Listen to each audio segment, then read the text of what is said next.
What happens to us when we die? All of us have faced this question at one time or another. Many shrug it off, considering the question unanswerable.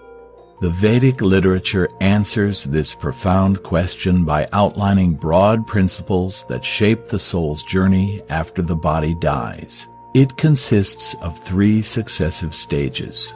1. The soul leaves the present body. 2. It travels to the location of its next body. And 3. It enters the next body. 1. The soul's exit from the body. Vedic wisdom explains that death actually occurs when the soul permanently leaves the gross material body.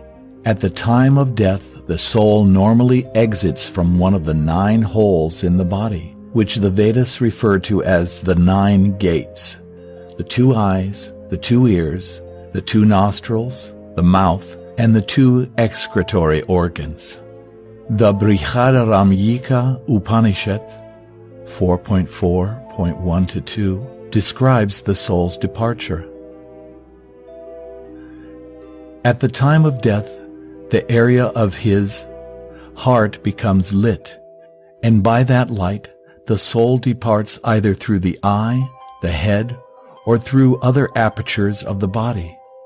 And when he departs, the pranas, or life heirs, follow him to his next destination.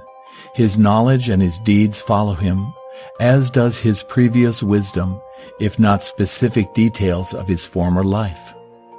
Souls that are spiritually evolved generally depart from one of the 7 holes in the head, whereas souls that have yet to sufficiently evolve depart from one of the 2 other holes.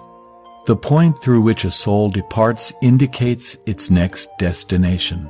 The souls who depart through the holes in the head will continue on towards the higher, more evolved realms of the universe, whereas the souls who depart through the other holes are headed toward lower, less evolved realms. 2. The soul's journey to the next body. When the soul sets off on its journey to the next body, it is given a transitional body that is grosser than the subtle body and subtler than the gross body. Equipped with this body that the Vedic literature calls preta, the soul is taken by nature's arrangement to its next destination. The soul often finds this journey painful because in its present condition it is highly susceptible to pain. To help ease the soul's pain, the Vedic literatures, like the Garuda Purana, recommend that the relatives of the deceased person perform certain activities whose merit cushions the soul's onward journey. 3. The soul's entry into the next body. Srimad Bhagavatam 3.31.1, a classic of the Vedic library, outlines one of the typical pathways by which the soul enters the body. The soul is made to enter into the womb of a woman through the particle of male semen to assume a particular type of body. What determines our next body? Which body a particular soul gets is determined by the broad principles that underlie the mechanism of reincarnation. This soul, after having thrown away the old and useless body, makes unto himself newer and hopefully better bodies according to his previous actions, ability, and desires. The Bhagavad Gita 15.8 offers another metaphor to explain how the soul finds its next destination. Just as the air carries aromas, the soul carries its different conceptions of life from one body to another.